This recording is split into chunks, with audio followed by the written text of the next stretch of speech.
Ed here with the Digital Digest, and today I wanted to share my thoughts on Samsung's Unpacked event for 2023. Now, as you may have noticed, I've got my Fold 4 and my Note 20. The Fold 4 is my favorite device on the market, and of course, this Unpacked event did not change that. But what I will say is that the S23 Ultra appears to be a significant improvement in the smartphone landscape.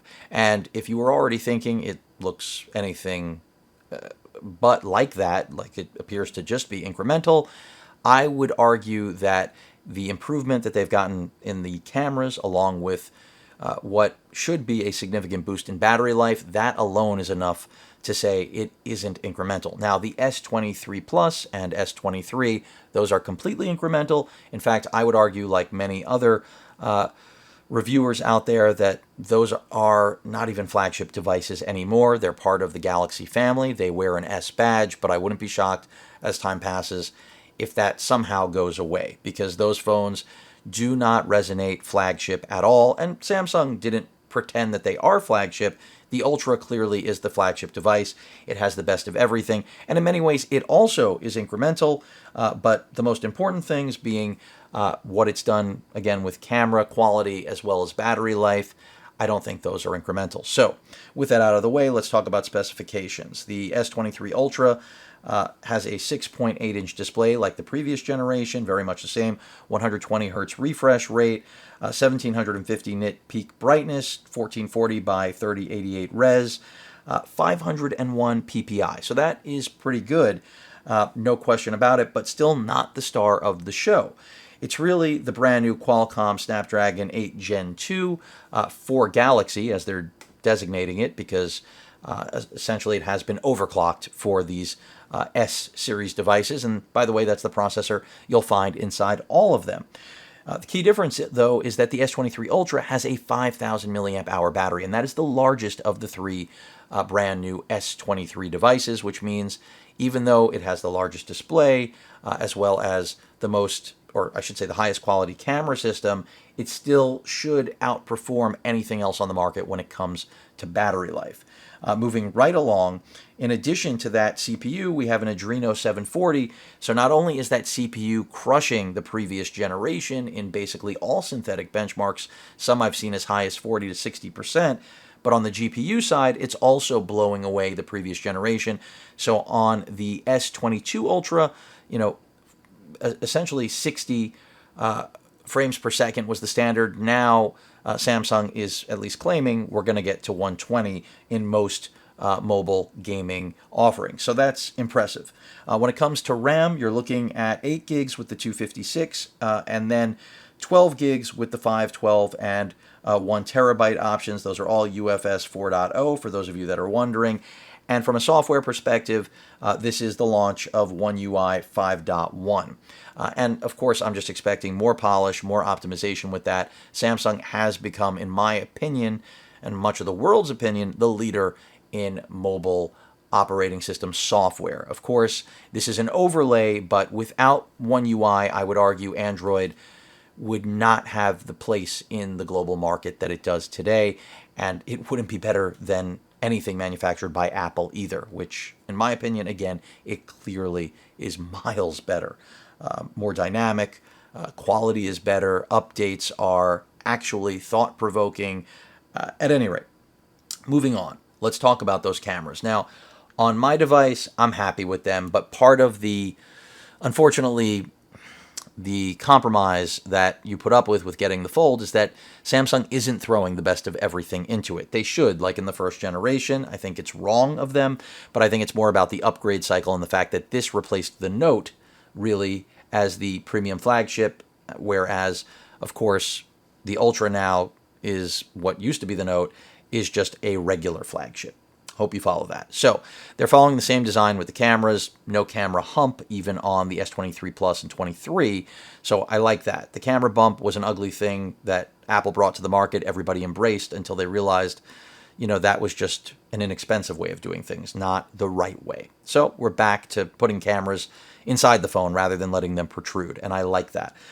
But the cameras are greatly improved, enough so that they could make a user like me, who is, of course, very enthusiastic about digital imaging, interested. Not want to leave this device because, after all, this isn't a camera first for me. It's a smartphone first, but it's compelling. And the compelling thing is that 200 megapixel sensor. Now, historically, when you hear a manufacturer throw out, 100 megapixels, 200 megapixels, even when I heard it with the 108 last year for the S22 Ultra, I'm going to eye roll because the sensors are tiny and throwing in more megapixels doesn't usually accomplish much. But what I will say, from seeing images out of the S23 Ultra, they are remarkably improved in terms of retaining, or attaining, I should say, fine detail and not crushing detail like the previous generation. That alone is huge. So while that 200 megapixel marketing spec didn't draw me in at all, and when I first saw it, I kind of scoffed, seeing the images, it's a big improvement. And if this is the beginning of a broad change in sensor tech and an improvement, if this is indicative of that at all, then the entire industry is about to get a major upgrade. So beyond that, the other cameras, pretty much the same. You have that 10 times optical zoom. Those areas not improved. One improvement, though, that I will mention, the front-facing camera. So it's not an under-display camera, but it's 12 megapixels now. And it is supposed to be improved. Based on what I've seen, I can't really weigh in on that yet. The only one I can absolutely commit to is that 200 megapixel wide-angle main camera. And the optical image stabilization is also supposed to be improved. If you watched any of the Unpacked event, it seemed very much, dare I say, like they were copying, and I hate to say copying, but emulating, copying Apple with this concept of that people want to film feature, motion pictures on phones. And this is literally the dumbest shit ever. And whoever at Apple thought that this would be a great marketing tactic, I thought it was incredibly stupid. Samsung apparently thinks it's really smart too.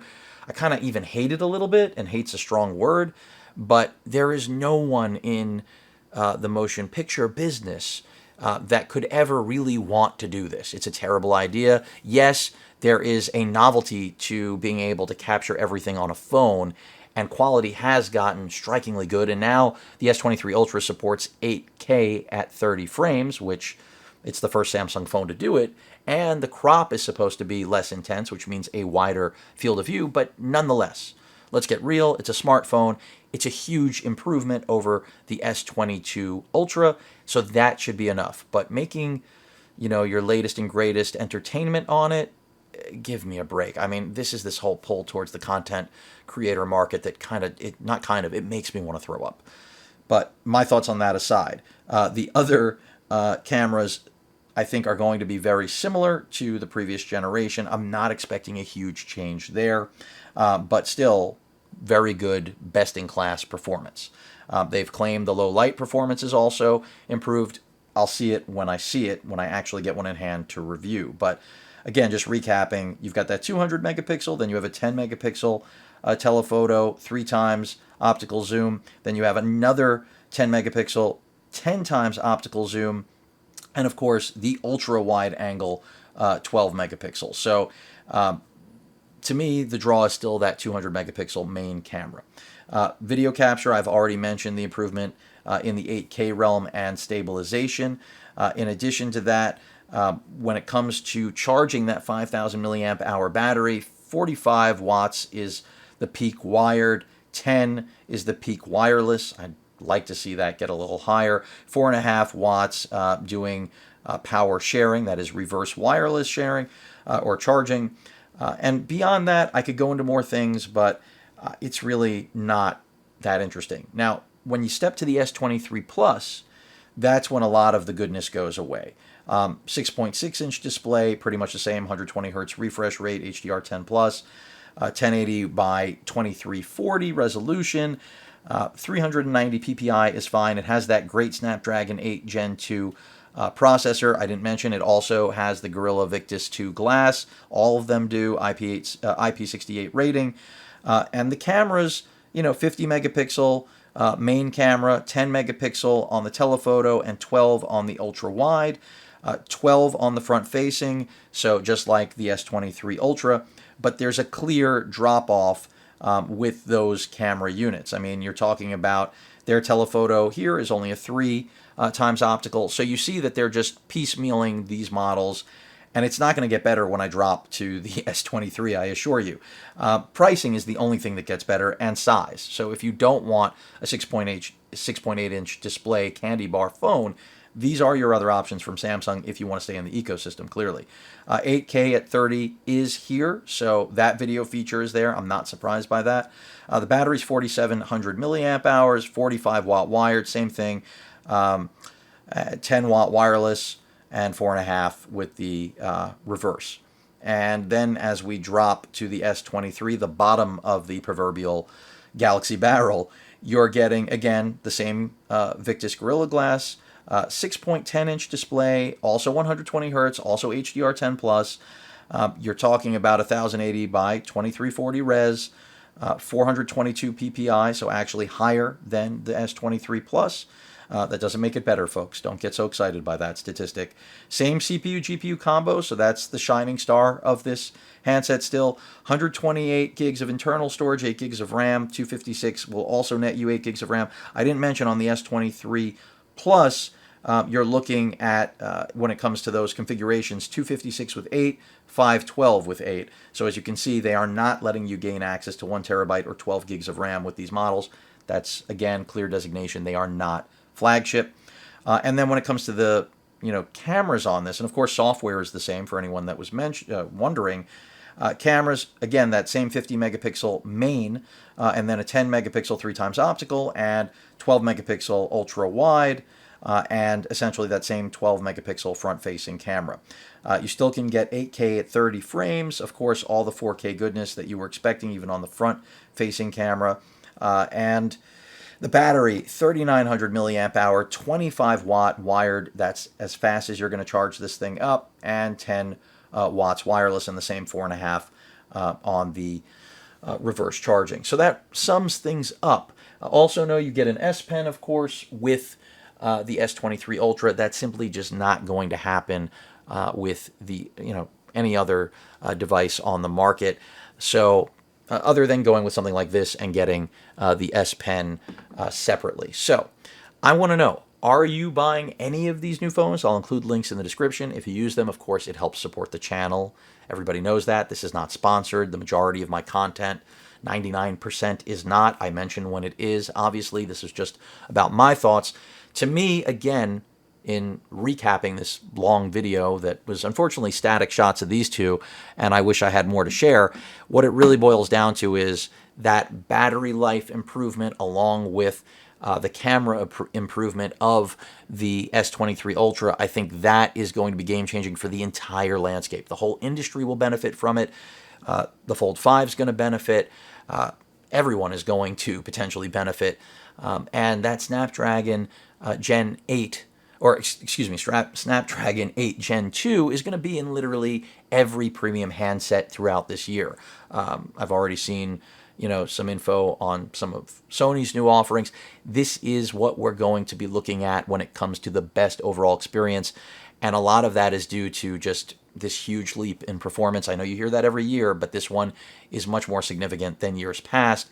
And again, efficiency is going to be the coup d'etat, because with that, you will really get best battery life in class without any compromises, since you still have that giant screen, high refresh rate, improved cameras, 8K at 30 frames. I mean, what is there not to like? Except the form factor, and that's what the other two less expensive, non-flagship S23s are all about. The only other thing I want to mention from the Unpacked event that caught my eye, of course, the new Galaxy books.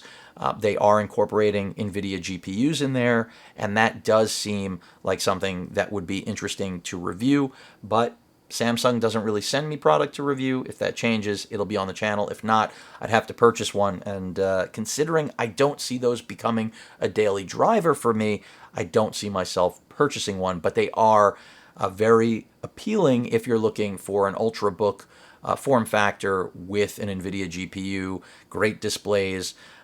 Again, another video for another time, but I wanted to make mention in case any of you thought I had forgotten it. So again, please let me know in the comments, are you planning on picking up one of the new S23 models? If so, which one?